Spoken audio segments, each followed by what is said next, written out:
उत्तराखंड इकाई के हमारे समस्त साहित्योदय परिवार के सदस्य, आपका बहुत बहुत स्वागत है। तल ध्वनि से हमारे अतिथियों का स्वागत कीजिए, हम सभी के लिए, साहित्योदय परिवार के लिए। उसकी इच्छा की बात है कि उस समय उसका क्या मन है, वो हल्की हल्की थपकी देगा। कीजिए, बड़े भाई कुछ कहना चाहते हैं, स्वागत कीजिएगा। है मिलकर सामूहिक रचा गया संकलन शिवायन है। और हमारे भोले शंकर कैसे हैं? निर्विकार हैं, विषपाई हैं, दुखारी भोले शंकर हैं। निर्विकार हैं, विषपाई हैं, दुखारी भोले शंकर हैं। मनोकामना पूरी करते सारी भोले शंकर हैं। शुभ हैं, शिव हैं, शशिभूषण हैं, मृत्युंजय हैं, विश्वेश्वर, महाकाल हैं, आदिदेव, सुक्कारी भोले शंकर हैं। महाकाल हैं, आदिदेव, सुक्कारी भोले शंकर हैं। बोलो हर हर हर महादेव। बहुत बहुत धन्यवाद। बहुत ही खूबसूरत सुंदर से आपके शब्दों से हम बहुत सारा लाभ लेकर बैठे हैं। और सौभाग्य से आज यहाँ आने का मुझे सो अवसर मिला, तो मैंने इसका बिल्कुल छोड़ा नहीं, साथ तुरंत आ गई। मेरी तबीयत अभी भी ठीक नहीं थी, फिर भी मैं पहुँची हूँ।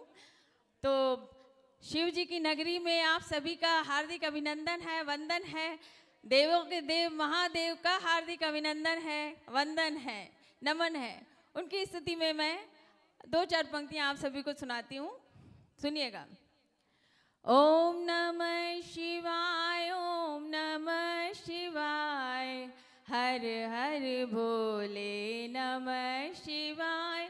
ओम नमः शिवाय, ओम नमः शिवाय, हर हर भोले नमः शिवाय।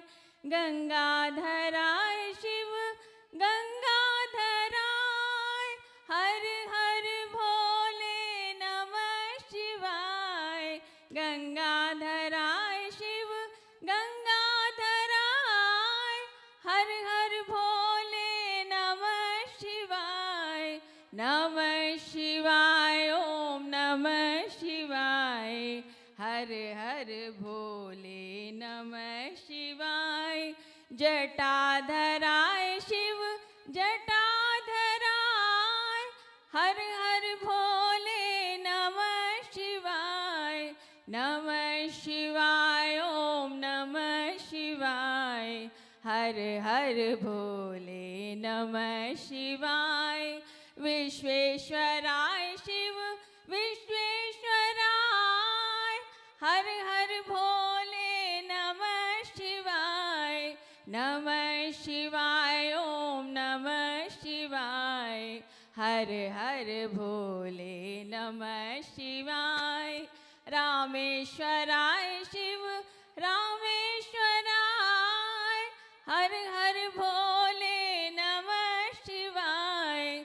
नमः शिवाय, ओम नमः शिवाय, हर हर भोले नमः शिवाय।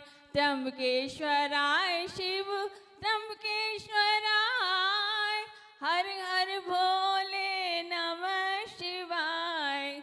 नमः शिवाय, ओम नमः शिवाय, हर हर भोले नमः शिवाय। ओम नमः शिवाय, ओम नमः शिवाय, हर हर भोले नमः शिवाय। धन्यवाद आप सभी के एक बार फिर। बहुत ही सुंदर महादेव की स्तुति। कई लोगों ने, कई गायकों ने अपने अपने भाव के साथ, अपने अपनी वाणी के साथ इसे गाया है। और जब भी सुनो तो यदि वाणी पे ना जाएं, शब्दों पे जाएं, तो डूब जाने का ही मन करता है।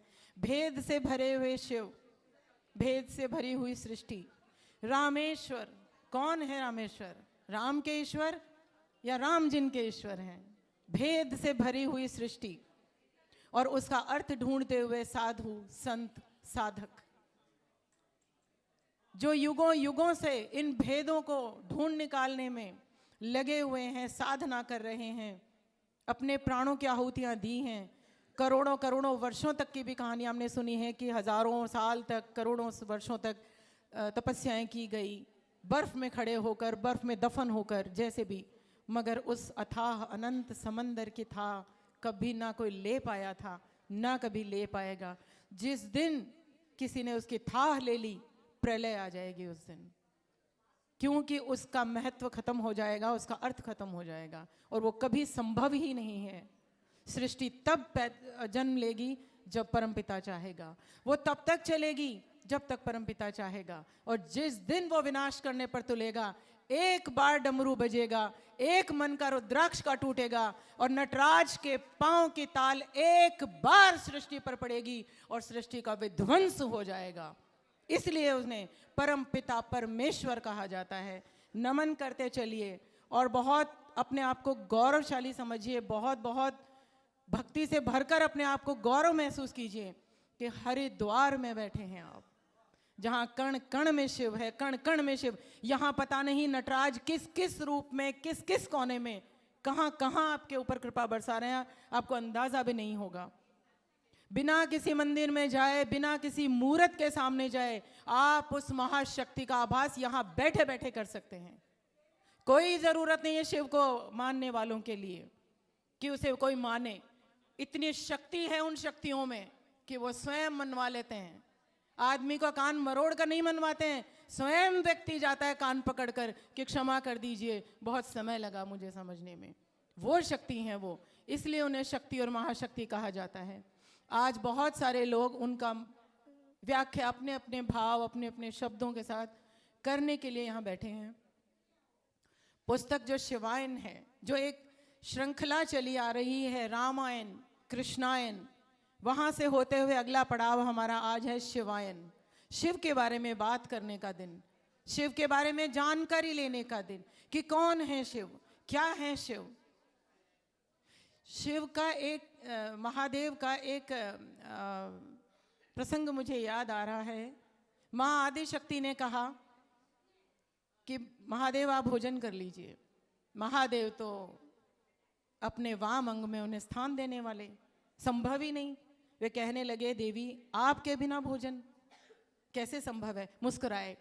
माँ आदिशक्ति ने कहा आप तो जानते हैं मैं जब तक सहस्त्र बार श्री राम का जाप ना कर लूं तब तक मैं भोजन नहीं कर सकती। अब आप यहाँ भेद ढूंढिए कि विष्णु और शिव की बात है या राम और शिव की बात है। रामेश्वरम, राम के शिव हैं या शिव के राम हैं, ये भेद ढूंढने में पूरा जीवन लगाना चाहिए।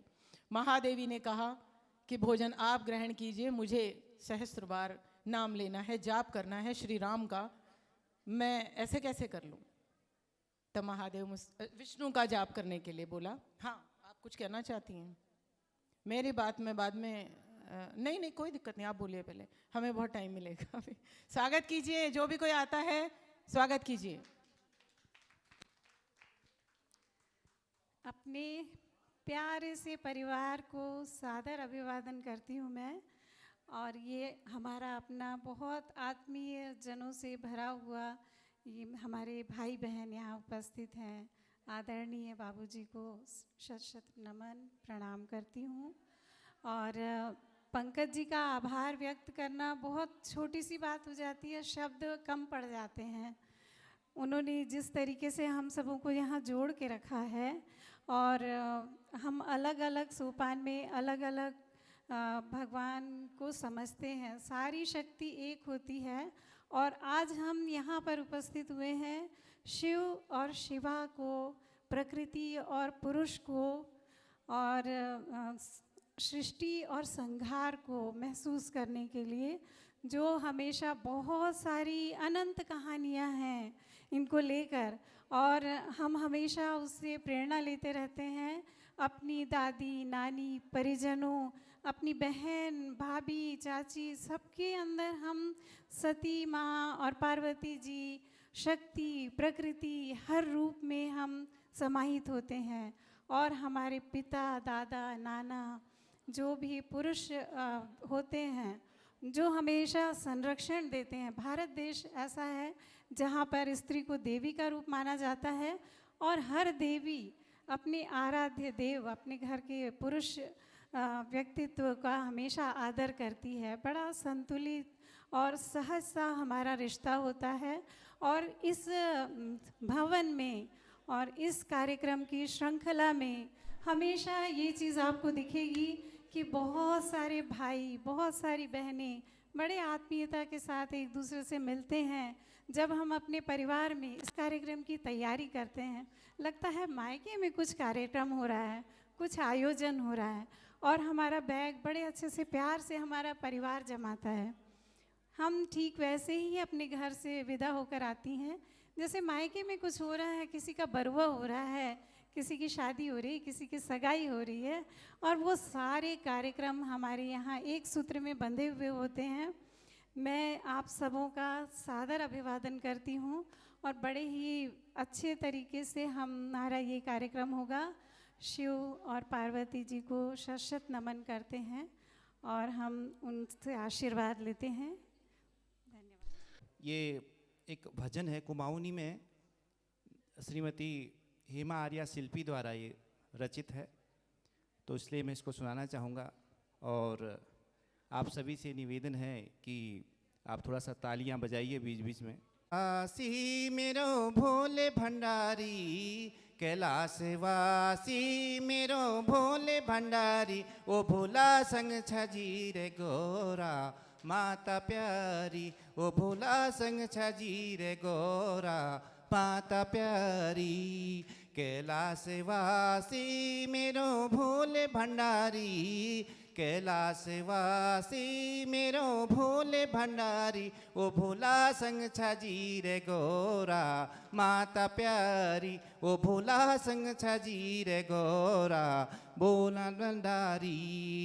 शंभु का ब्याह रचा है पार्वती के संगा, पड़ गई रे भावरिया, पड़ गई रे भावरिया बाबा बैरा। प्रचंडम प्रकाष्टम प्रलभम परेशम, अखंडम अजानिभानि कोटि प्रकाशम, त्रैशूल निर्मूल अंशूल पानी, भजे हम भवानी पति भाव गंगम।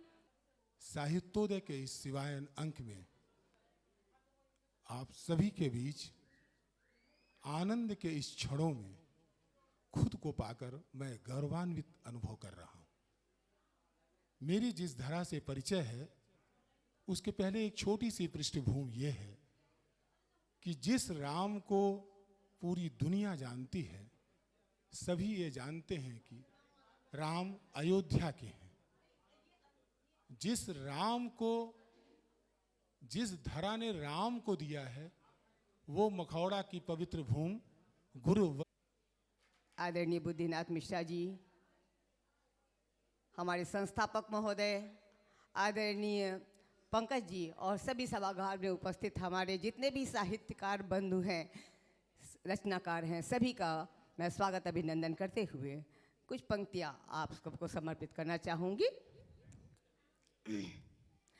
आप आए यहाँ, आप आए यहाँ, खिल गए हृदय कमल, आप आए यहाँ, खिल गए हृदय कमल, स्वागतम स्वागतम स्वागतम स्वागतम। होते जाएंगे ना कि नहीं साहब, अभी तो साल भर बाद तो नहीं, वो इंतजार कर रहे हैं, उस राज्य में भी जाना है। वीना दी जो जयपुर, जो भीलवाड़ा राजस्थान से आई हैं, उनका स्वागत करते हैं, उनका सम्मान कर रही है हमारी साहित्योदय की उत्तराखंड इकाई।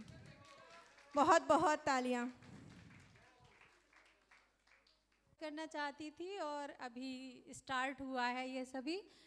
और ये जो हम पिछौड़ा पहना रहे हैं, ये कुमायूं का ईस्ट जनों को अर्पित मेरा अभिनंदन है, अर्पित मेरा अभिनंदन है। यहाँ सभी साहित्यकार हैं, सभी के अंदर भाव है, उनके बीच में दो शब्दों को कहना आसान नहीं होता, परंतु मैं, जैसे कि अभी यहाँ चर्चा चल रही है भोलेनाथ की, महादेव की, ये तो बिल्कुल सत्य है कि सर्व। अपना परिचय दो पंक्तियों से। मैं भावों की अर्चना सुख में करूं प्रबोध, मैं भावों की अर्चना, मेरा नाम अर्चना पाठक निरंतर है। मैं भावों की अर्चना सुख में करूं प्रबोध, इस जगती में हो सके। ये जो भव्य समारोह है, ये पूर्व में मथुरा में जो कार्यक्रम हुआ, इन सब के, और अयोध्या में जो जन रामायण का कार्यक्रम हुआ, इन सब के जो प्रणेता हैं हमारे साहित्योदय के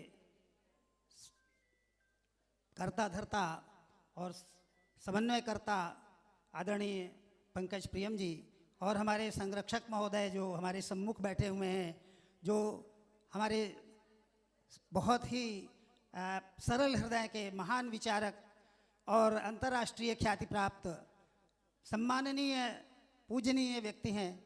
मैं उनको प्रणाम करते हुए पुनः उनके प्रति सम्मान व्यक्त करता हूं और कहता हूं कि मैंने केवल मोबाइल से सूचना दिया था आपको, और उन्होंने मुझे शुभकामनाएं दी मेरे पुस्तक के लिए, अमृतकाल के लिए, और मैं वो पुस्तक संभव लाया हूँ, आपको प्रस्तुत भी करूँगा। और वो उसका विमोचन मेरे नगर में ही हुआ, रुदौली में। मैं अयोध्या की धरती से और आ जाए, परिवार की तरफ से उनका अभिनंदन करते हैं, स्वागत करते हैं, हृदय में स्वागत करते हैं, हृदय से स्वागत करते हैं। और जैसा कि हमारे यहाँ परंपरा है कि परिवार में जब अतिथि आने वाले होते हैं, महंगे महंगे अतिथि जिनको हमने बहुत चाव से बुलाया होता है, तो पूरा परिवार जैसे उनके आगमन की, कहते हैं ना, तेरे आने की जब खबर महकी, तेरी खुशबू से सारा घर महके। तो माननीय अतिथि जी पधार चुके हैं, जोरदार तालियां बजाकर स्वागत किए हैं। आपका बहुत बहुत स्वागत है हमारे पूर्व मंत्री, स्थानीय विधायक माननीय श्री मदन कौशिक जी। आपका बहुत बहुत स्वागत है हमारे साहित्योदय परिवार में। हमारे यहाँ अतिथियों को घर के जो बहुत ही कीमती सदस्य होते हैं, उनके सामने पलक पावड़े बिछाकर उनका स्वागत किया जाता है, और फिर उन्हीं पलकों पर उन्हें सादर बिठे और हमें इस गौरव को महसूस करने का मौका दीजिए। बहुत बहुत स्वागत है, बहुत बहुत स्वागत है आपका। अभिनंदन। मंच पर आदरणीय का स्वागत करती हुई बच्चियां, परिवार की बच्चियां, परिवार के सम्मानित व्यक्ति का सम्मान करते हुए उन्हें आदर से मंच पर बैठाते हुए, हमारे बाल परिवार की नन्ही नन्ही बालिकाएं यहाँ पर हैं। मैं उन सभी से आपका परिचय करा दूं। आरोही, अन्वेषा, आस्था, कामाख्या। तिलक लगाकर स्वागत करने की परंपरा का निर्वहन हुआ है। सरलता बहुत है, बहुत अच्छी लगी हमें, बहुत अच्छी लगी ये बात। फूलों से, रोली से, मोली से स्वागत किया गया है, और स्वागत की इसी परंपरा को वाणी के द्वारा भी मनसा वाचा कर्मणा 3 प्रकार से वर्णन करेंगे। पहले यहाँ बहुत ही विशेष जो एक सिर पे धारण करने की टोपी कहेंगे, जिसे हमारे यहाँ पाग होती है राजस्थान में, वो धारण करवाई गई है। माला पहनाकर उनका स्वागत किया गया है अतिथि जी का। और यही इसी क्रम में सभी अतिथियों का विशेष जो एक स्थानीय विशेष वेशभूषा में शामिल की जाती है, टोपी के साथ में स्वागत किया जा रहा है, और बहुत ही सुंदर लाल पीले फूलों की मालाओं से स्वागत किया गया है। मैं हमारे उत्तराखंड इकाई अध्यक्ष शोभा परासर जी से अनुरोध करूंगी, सुनील परासर जी और शोभा जी से अनुरोध करूंगी कि वे स्वागत संबोधन करें। सुनील परासर जी कृपया मंच की ओर आएं।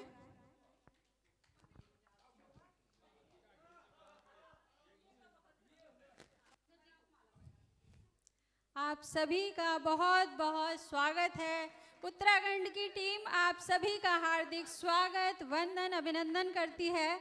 मैं शोभा पराशर, अध्यक्ष उत्तराखंड। आज के अतिथि माननीय मदन कौशिक जी का हार्दिक हार्दिक स्वागत, वंदन, अभिनंदन करती हूँ। और हमारे मध्य वरिष्ठ साहित्यकार, गीतकार आदरणीय बुद्धिनाथ मिश्र जी उपस्थित हैं, उनका मैं बहुत बहुत हार्दिक स्वागत, वंदन, अभिनंदन करती हूँ। और हमारे मध्य उपस्थित हैं आदरणीय देवेंद्र देव जी, माननीय, उनका भी मैं बहुत बहुत हार्दिक स्वागत, प्रियम जी का मैं बहुत बहुत हार्दिक स्वागत करती हूँ।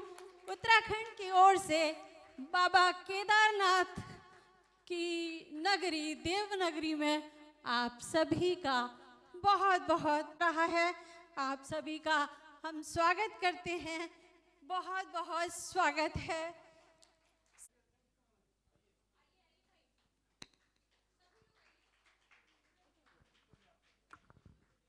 शुभं करोति कल्याणम् आरोग्यं धन संपदा शत्रुबुद्धि विनाशाय दीपकाय नमस्तुते। दीपज्योति परब्रह्म दीपज्योति जनार्दन दीपो हरतु मे पापं दीपकाय नमस्तुते। भद्राणि पश्यन्तु मा कश्चित् जय जय माँ शारदे, जय जय अमल धवल ही मात शारदे विमल ज्ञान वरदो।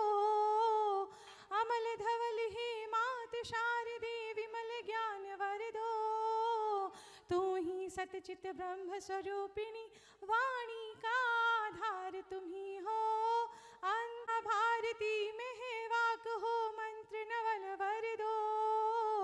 अमल धवल ही मात शारदे विमल ज्ञान वरदो। अमल धवल ही मात शारदे विमल ज्ञान वरदो।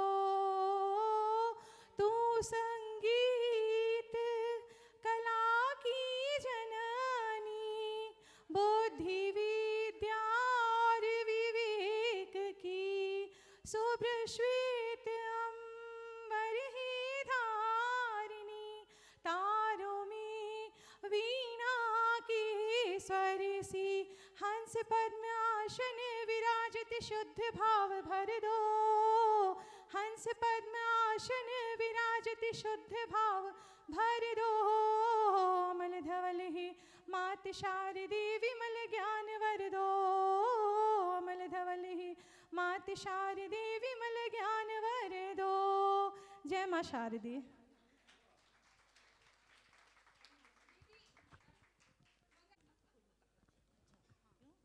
दैना हुइया खोली का गणेशा।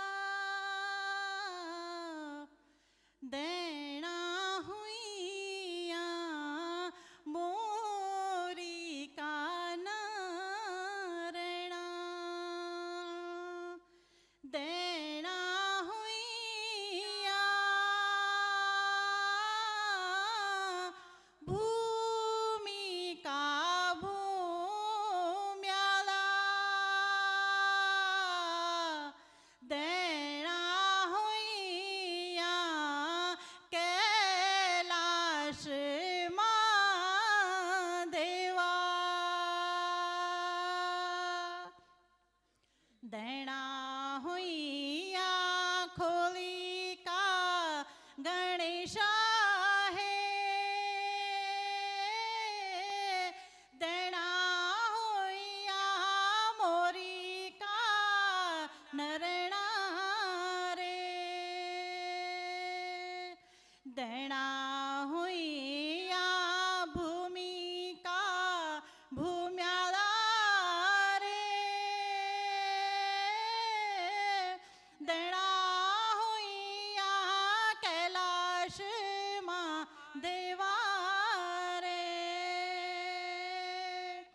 दैणा हुइया नौखुली का नाग है,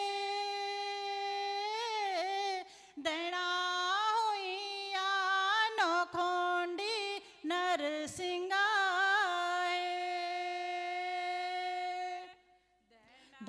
हुइया बदरी विशाल है, दैणा हुइया कैलाश महादेवा रे, करना जो जो तेरे लिंग है, कृपा करना पंच नाम देवा है, दैणा हुइया पंच नाम देवा है, दैणा हुइया केदार महादेवा है। हर हर महादेव। विभिन्नता में एकता भारत की बहुत ही खूबसूरत पहचान, एक विशेषता। भिन्न भाषाएं और भिन्न वेशभूषा, एक स्थान कि उन्होंने बहुत ही सुंदर गीत प्रस्तुत किया, स्वागत गीत था। अब आपके सामने जी ये होता है और होना चाहिए भी। अब मैं साहित्योदय की तरफ से जो एक गीत तैयार किया गया है, एक शब्दमाला जो है आप सभी के सम्मुख रखना का मैं अनुरोध करती हूँ कि साहित्योदय का जो गीत है वो यहाँ पर आप सभी के सामने प्रदर्शन हेतु रखा जाए।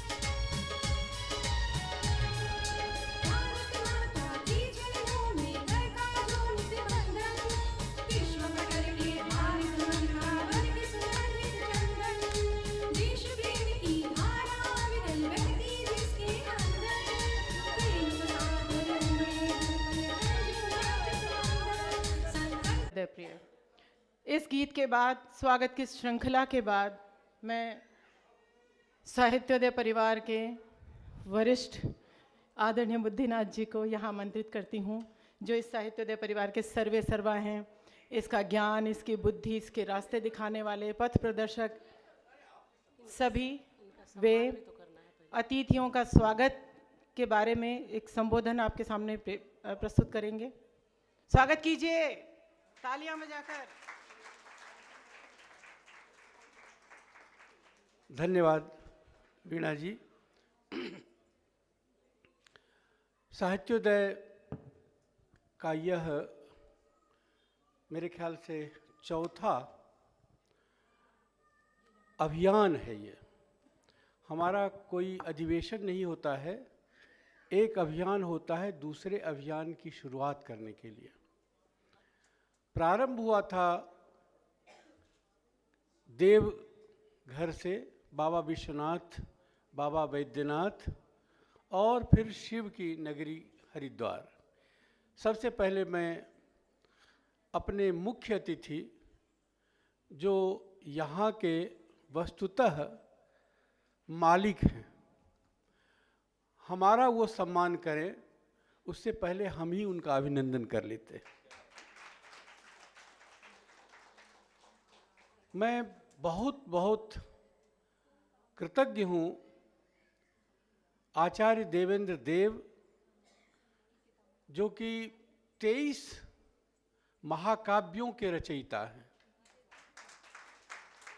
एक महाकाव्य लिखने में जान चली जाती है, और जिन्होंने 23 महाकाव्य लिखकर और फिर इतना समय निकाला कि हमारे बीच वो पूरे 2 दिन साथ रहने के लिए कल ही आ गए थे।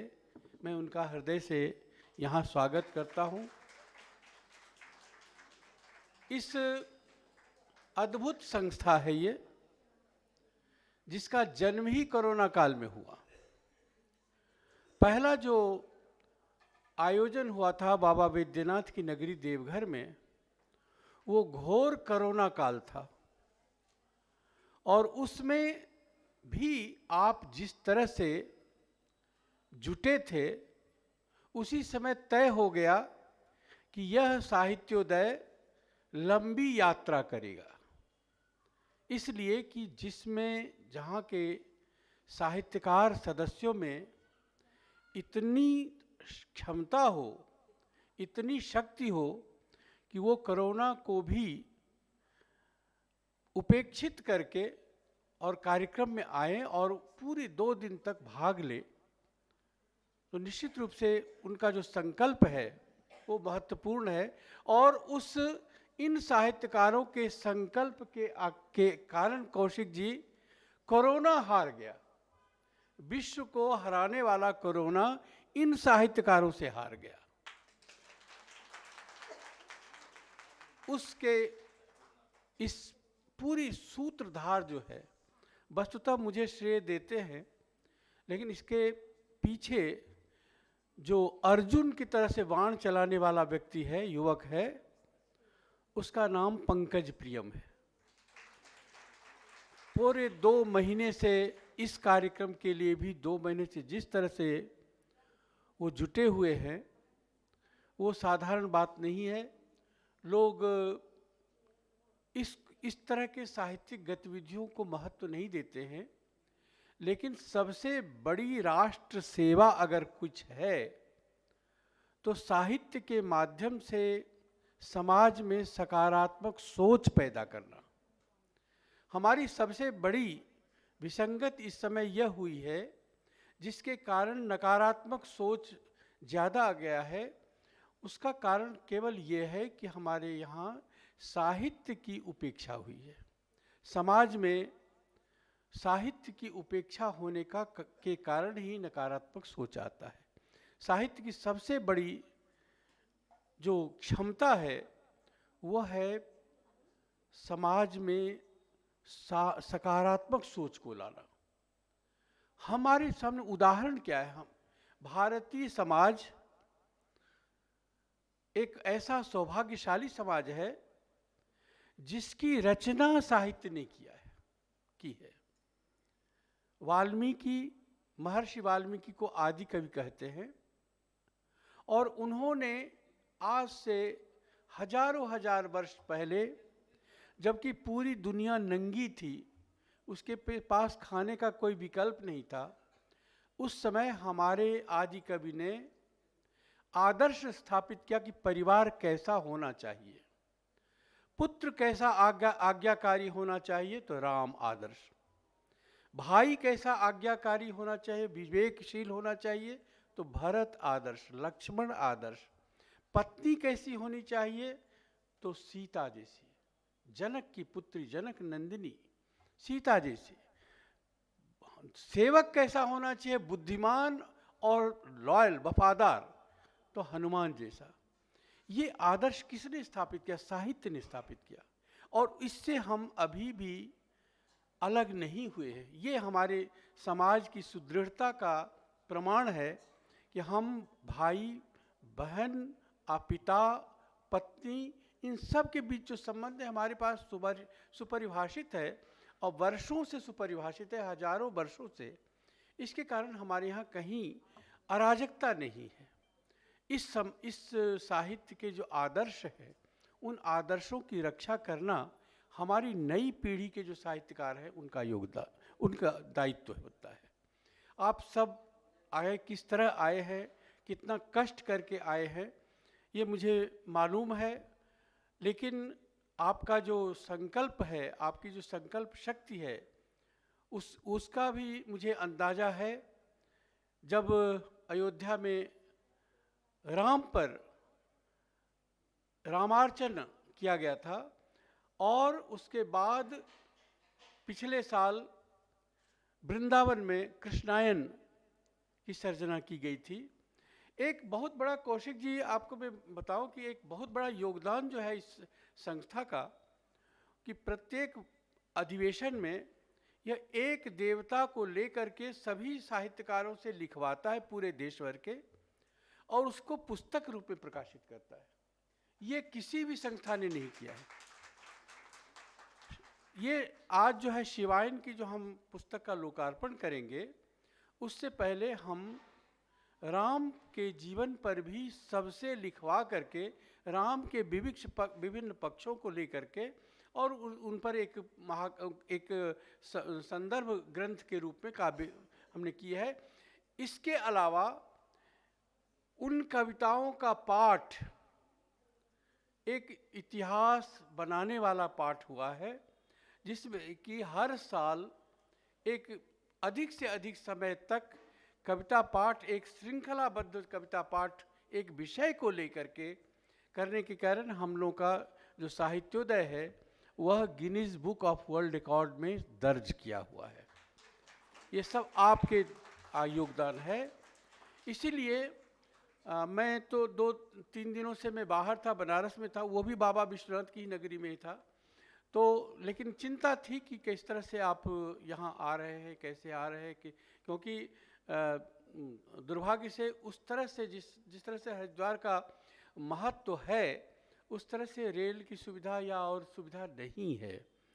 तो इसके बावजूद आपने कष्ट उठा करके इस ठंड में, क्योंकि ठंड का बोध हमें यहाँ नहीं होता है, जो लोग बाहर से आए हुए हैं, जो पूना से आए हुए हैं, जो बम्बई से आए हुए हैं, जो दक्षिण से आए हुए हैं, उनको यहाँ ठंड लगेगी। लेकिन मुझे खुशी हुई कि वो आते ही सबसे पहले गंगा जी के स्नान किया और पवित्र अपने को महसूस किया। तो ये बहुत बड़ी बात है। हम लोगों ने प्रयास किया है कि आपको लगे कि आप हरिद्वार में हैं। इसीलिए हम लोग कभी भी होटल में नहीं करते, किसी कार्यक्रम को वहाँ के जो आश्रम है उसी में करते हैं, ताकि वहाँ की जो ज़मीन की जो सुगंध है वो आपको मिले और वहाँ की जो ऊर्जा है वो आप ग्रहण करके जाएं। तो मैं भाई पंकज प्रियम की ओर से भी, साहित्योदय संस्था की ओर से भी, और साहित्योदय की जो उत्तराखंड इकाई है जो बैठे हुए हैं, उन सब की ओर से भी आप सबका स्वागत करता हूं, अभिनंदन करता हूं, और आशा करता हूं कि आपका जो ये जोश है, आपका जो ये उत्साह है, आपका जो ये उल्लास है, वो आगे भी इसी तरह से रहे, साहित्योदय अमर रहे, ये बोध हमें होता रहे। धन्यवाद दूंगा। और मैं हृदय से सचमुच मदन कौशिक जी के प्रति और देवेंद्र देव जी के प्रति आभार व्यक्त करता हूं कि उन्होंने हमारे जैसे बहुत, इसको सही में कह सकते हैं कि सुदामा के तंडुल को ध्यान में रख के उसका आदर करते हुए यहाँ आए और अपना समय दिया। उनका समय, उन दोनों का बहुत मूल्य समय है, लेकिन वो आए, हम सब आभारी हैं उनके प्रति। धन्यवाद।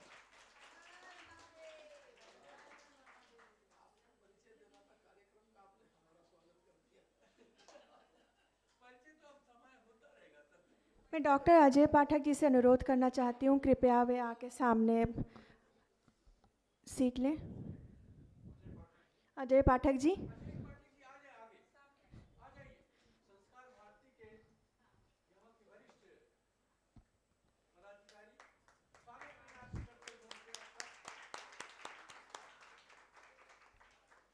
हमारे मुख्य संरक्षक डॉक्टर बुद्धिनाथ मिश्र जी के, आपको बहुत बहुत धन्यवाद। आपके आशीर्वचन और साहित्योदय के विषय में आपने जो बताया, आपका आशीर्वाद ऐसे हम सब पर बने रहे हमेशा।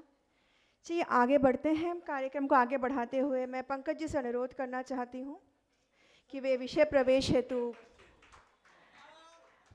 डायस पर आएँ। पंकज जी के विषय में परिचय देना है या हम सभी जानते हैं? मैं आप सबसे पूछना जानती हूँ, क्या आप जानते हैं? किशोरी जी, फिर तो कोई परिचय हम दे ही नहीं सकते, कोई भी नहीं दे सकता।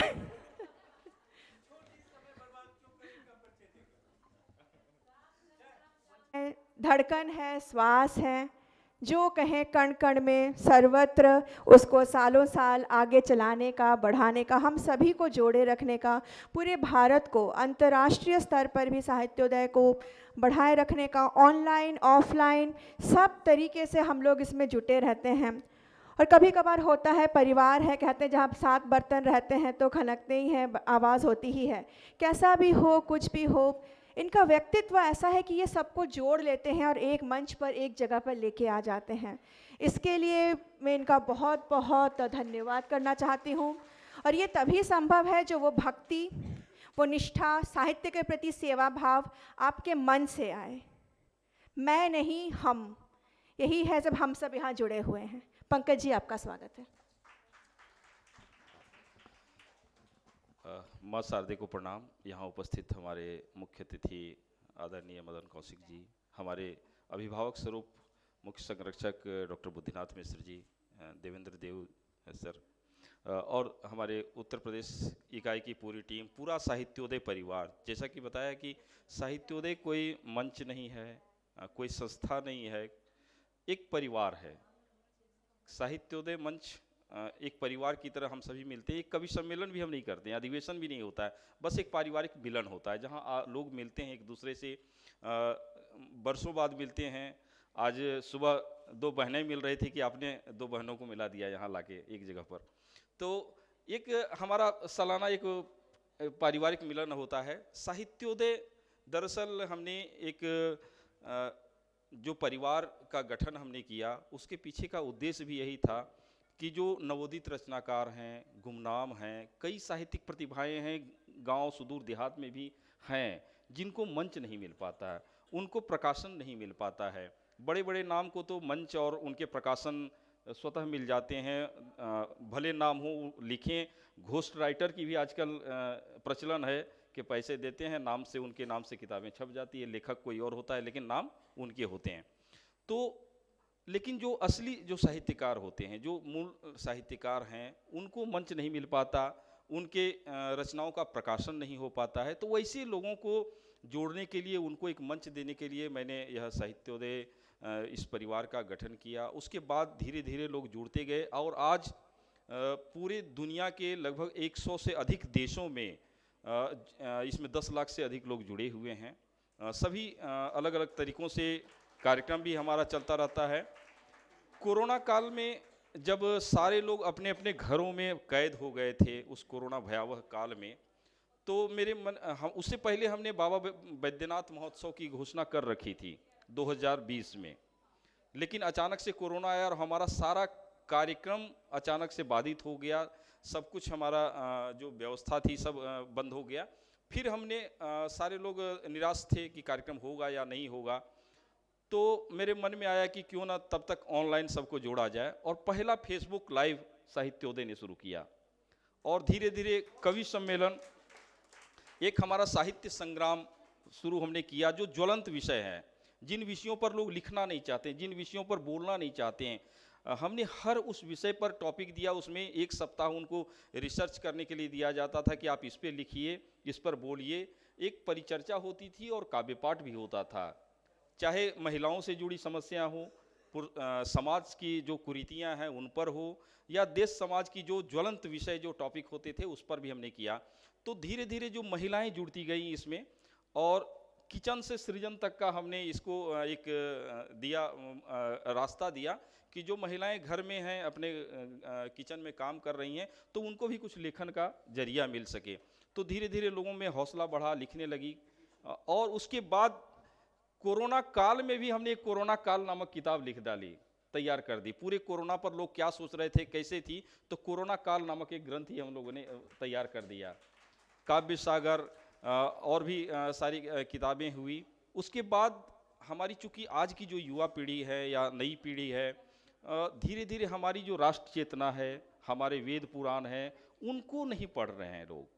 आज स्थिति यह है कि बच्चों को हिंदी समझाने के लिए अंग्रेजी में समझाना पड़ता है।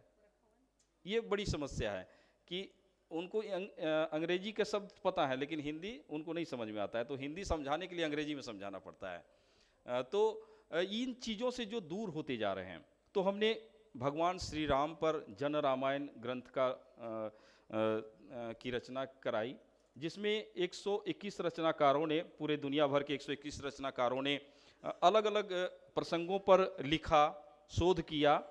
और पूरे साल भर, ऐसा नहीं कि अचानक से मैंने लोगों को जोड़ दिया और उनसे लिखवा लिया।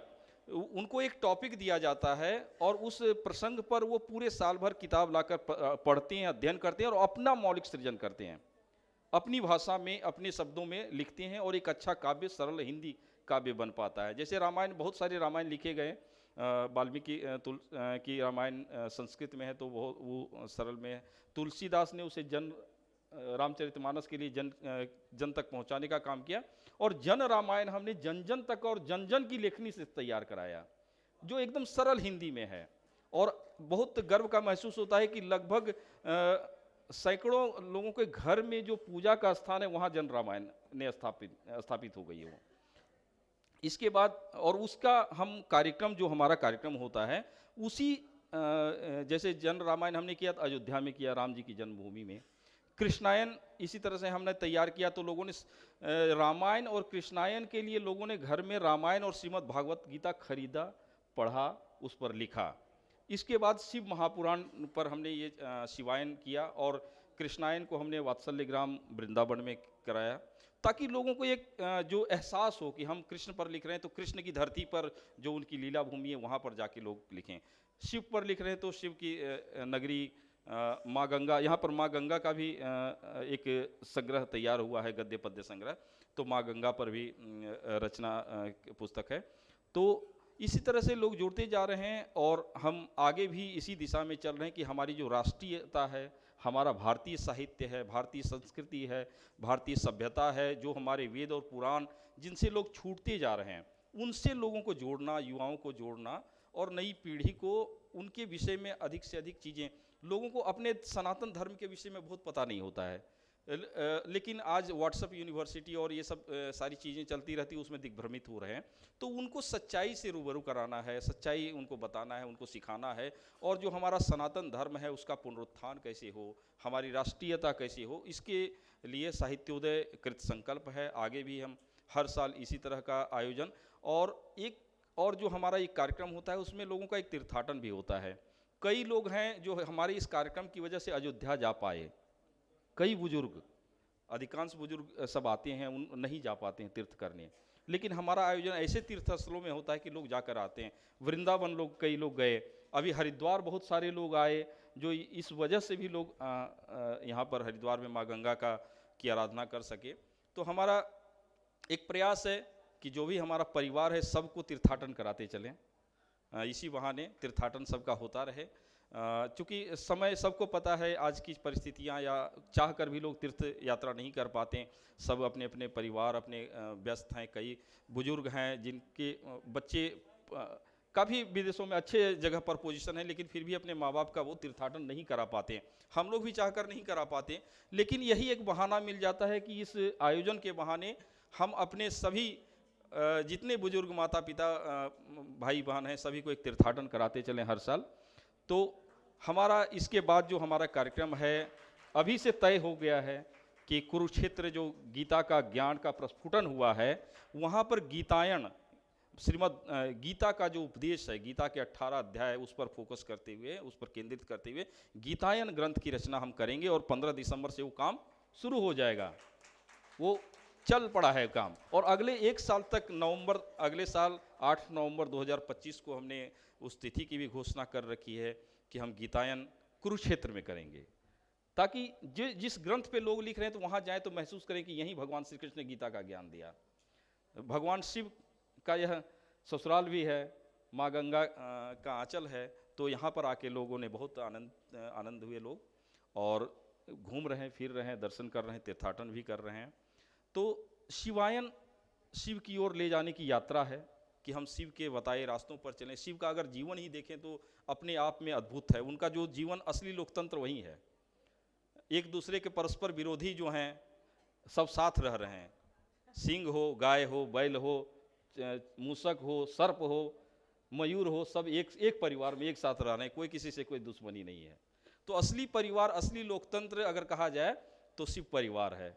उससे बड़ा राम राज्य कह सकते हैं कहीं नहीं है, न घर है न ठिकाना है कैलाश पर्वत पर, लेकिन फिर भी वहाँ पर एक आनंदमयी है दर्शन। तो शिव की ओर ले जाने के लिए आज जो परिस्थितियाँ बन रही, जिस स्थिति में लोग जी रहे हैं, जीवन यापन कर रहे हैं, ऐसे समय में शिव की ओर अगर अपने आप को करते हैं, शिव की आराधना करते हैं और उनके जीवन को देखते हैं, कोई भोग विलास नहीं, कोई उनमें इच्छा नहीं, हर तरह के हैं।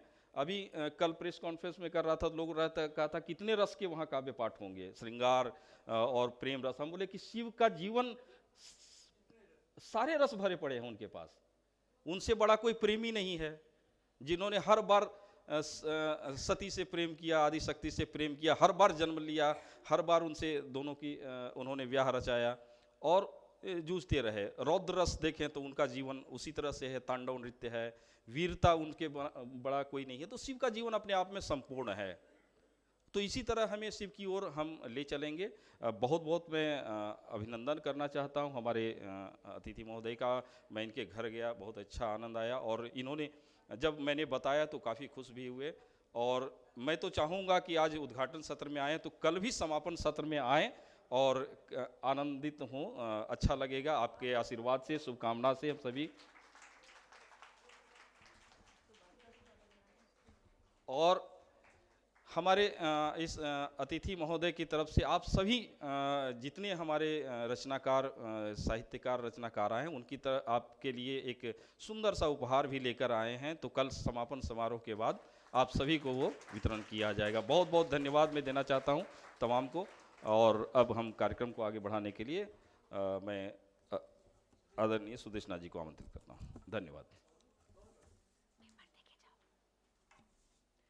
धन्यवाद पंकज जी। यही है साहित्योदय की धारा, साहित्य की धारा ऐसी ही बहती रहे। इसी तरह हम सभी जुड़े रहें, अलग अलग जगह जाते रहें, भगवान का आशीर्वाद बनाते रहें और हम ग्रंथ पे ग्रंथ, संस्कृति, धर्म सबसे सबको जोड़े रखें। चलिए आज हम अभी आगे बढ़ते हैं किताबों के विमोचन की ओर। आज हम शिवायन की इस मंच से हमारे साहित्योदय के संपादित किताबें पहले विमोचन के लिए प्रस्तुत करने जा रहे हैं।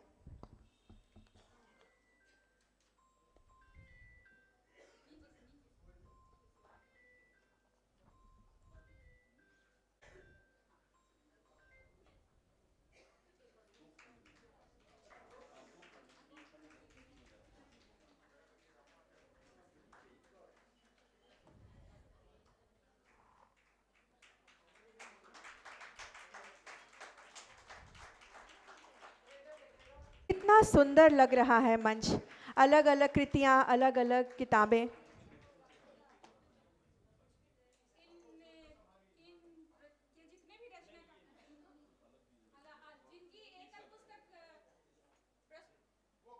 से थ्रिलर है, पढ़ के पता चलेगा। नाम तो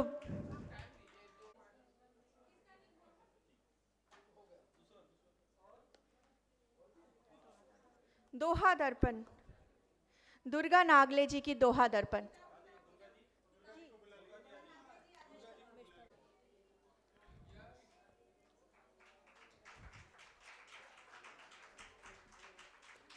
सविता गुप्ता जी, आपको आमंत्रित करना चाहती हूँ, कृपया मंच के पास आ जाइए। सविता गुप्ता जी।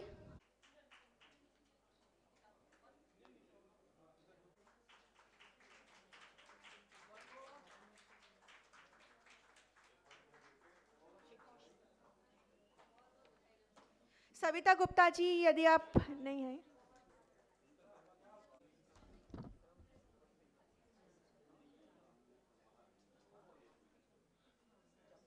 साबरमती देखने जाना है। एक पिक्चर आई है साबरमती, तो प्रधानमंत्री जी ने कहा कि सबको देखना है।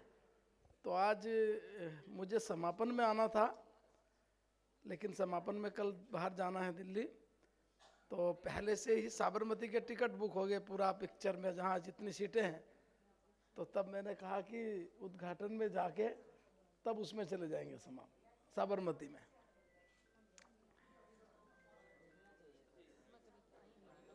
साहित्योदय जिसका आज उद्घाटन सत्र है। उद्घाटन सत्र में इस पारिवारिक संस्था के मुख्य संरक्षक बहुत ही हमारे वरिष्ठ आदरणीय बुद्धिनाथ मिश्र जी,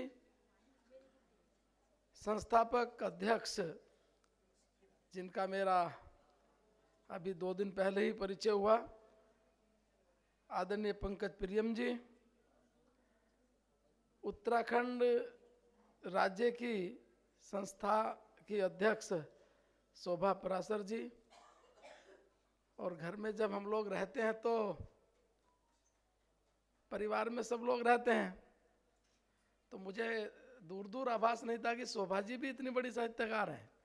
मैं तो हमेशा घर में जाके या घर में जब ये आती थी चाय पी ली, बैठ के बातचीत हो गई, लेकिन मुझे परसों ही पता चला कि ये तो बहुत बड़ी साहित्यकार है। तो आज मैं इनको तो स्पेशल बधाई देना चाहता हूँ।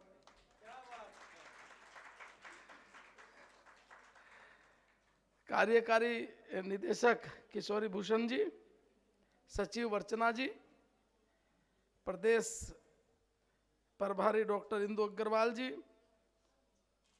बहुत ही आदरणीय आचार्य देवेंद्र देव जी और सुनील पराशर जी, सुशील झा जी, निशा तुल्य जी, अनीता सोनी जी,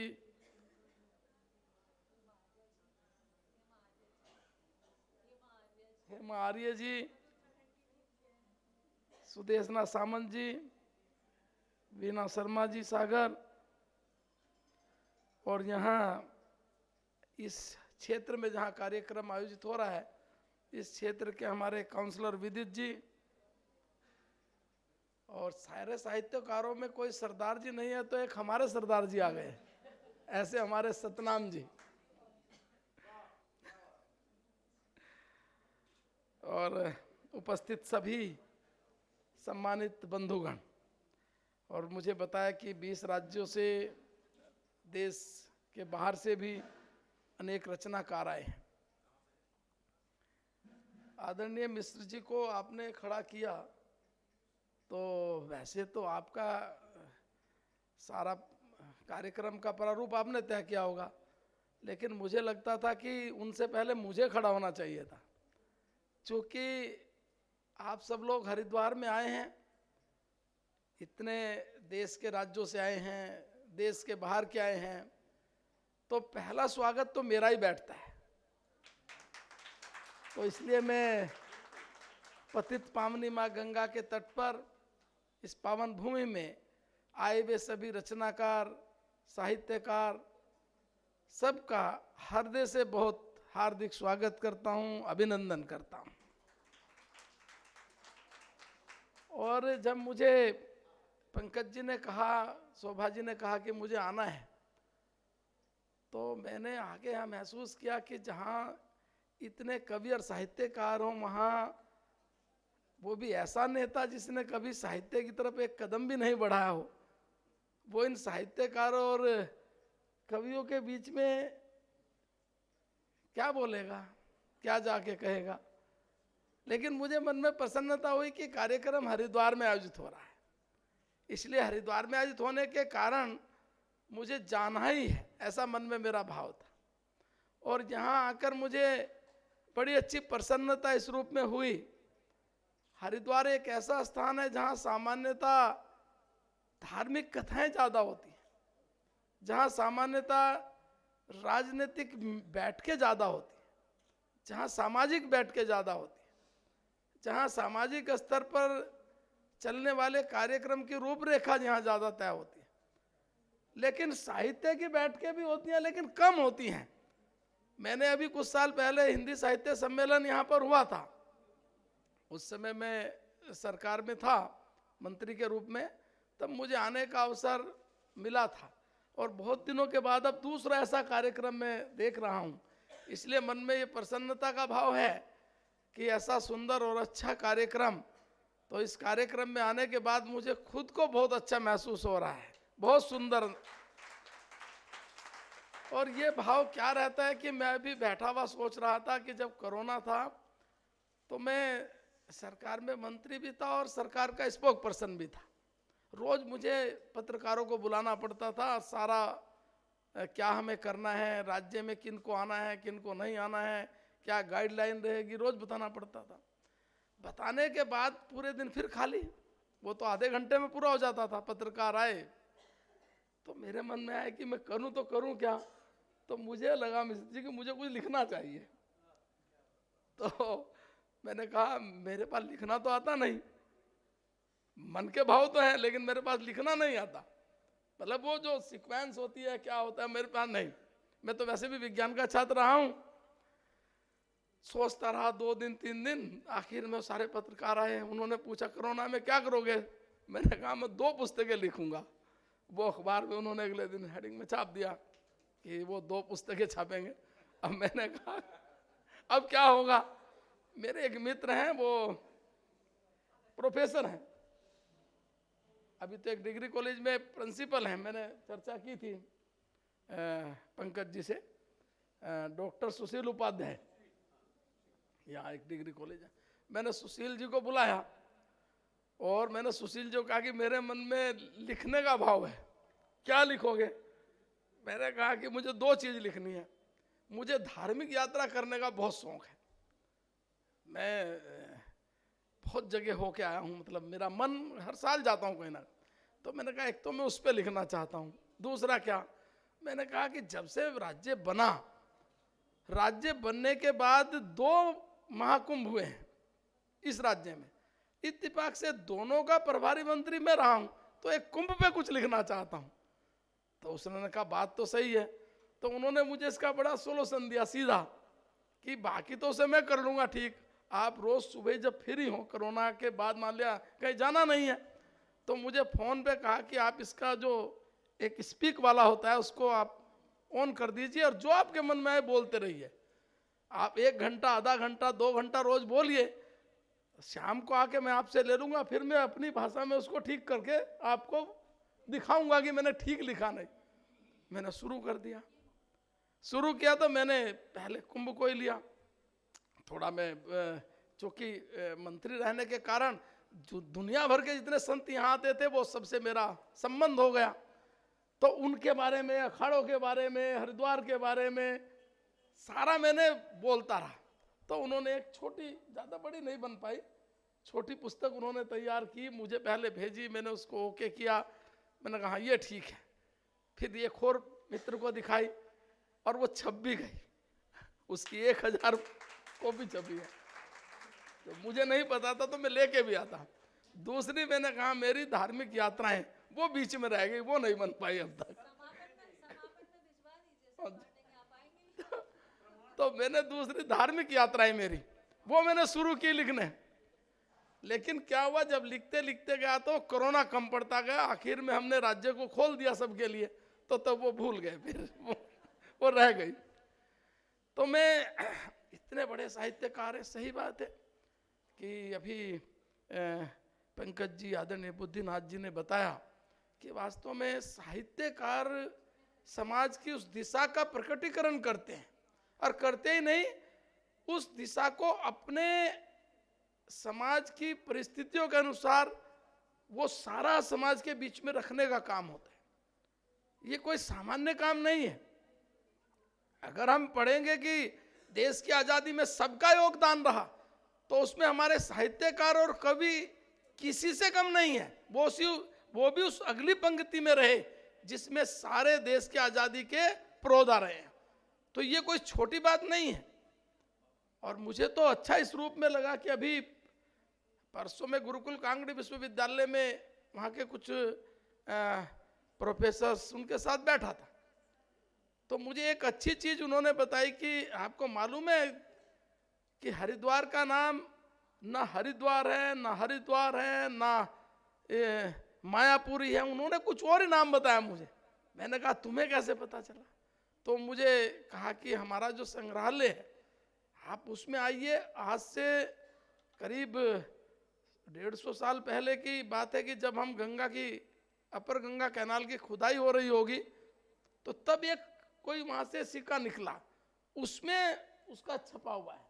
तो उन्होंने नाम बताया, वो मेरे याद तो नहीं रहा, कि वो तो सब आप तो इजी रख सकते हैं, वो हमारे बस का भी नहीं था।